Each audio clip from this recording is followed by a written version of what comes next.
And I'm pleasantly joined by Chris Jericho. How Pleasantly? are you? Wow. Pleasantly. What if I was unpleasant?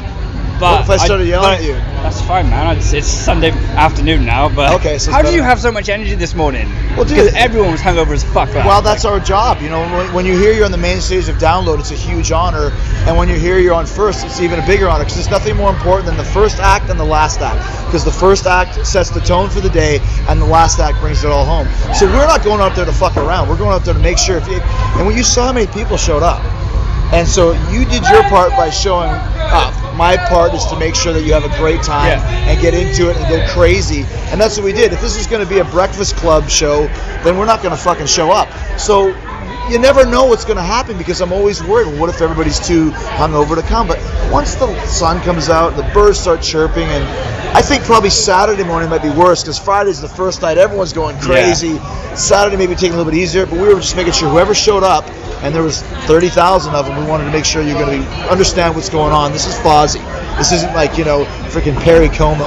If you even know who that is. You went straight in with the new track as well. There was like no fucking around. It was like a tone and a message out there. I feel one of the reasons for that we decided to do that is because there's a lot of people who are coming into the show never hearing any Fozzy songs besides Judas. I wanted to put it on at the beginning of the set right away so people are into it and go, holy shit, this is great, and then that carries straight on. They're not waiting for anything because they've heard it. And once they hear Judas and the people that don't know any other Fozzy songs, it's like, okay, you like that one?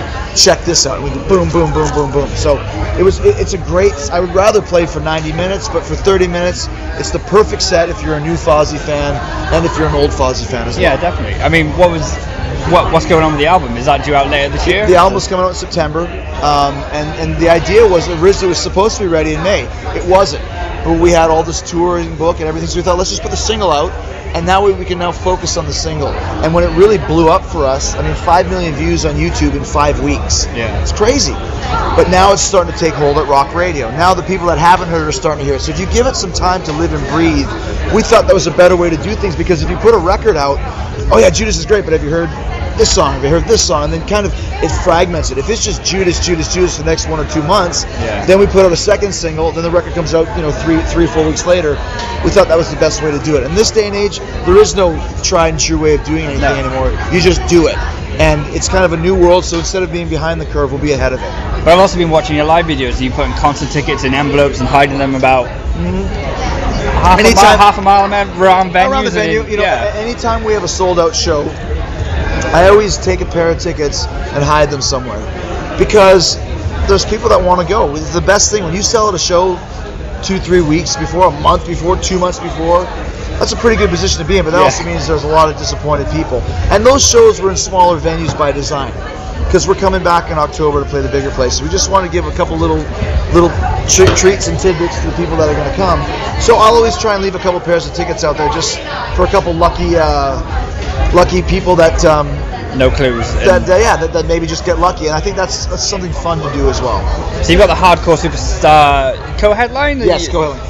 In the UK, we're going to go on last because we have maybe a bigger fan base. Okay. In Europe, they're going to go on last because they have a bigger fan base, but it's going to be a co-headline each way. It's going to be amazing. Oh, awesome. Yeah. So are you staying around to catch any bands today, or are you? I'd love to, but I got like 8 hours of press. If you look at the press schedule, it says Fozzy 12:30 to 8.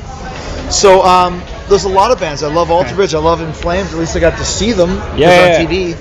I love That's Steel the best Panther. thing about the press areas. If you're stuck here, but you can't really hear anything. No. But I'm here to work. I'm here because if there's 8 hours of people that want to talk to me, I'll gladly do it, because that's why we're here. Judas is a hit, and if people want to talk to us because of that, then so be it. And that's why you do a festival like Download. If I wanted to come and watch the show, I'd buy a ticket and fly myself in. I'm not here to watch. I'm here to work. It's always a good thing. That's what you have to do. Man. Well, Judas is banging. Thanks, I'm looking forward to the album whenever it comes out. Thank you so much. And that's it.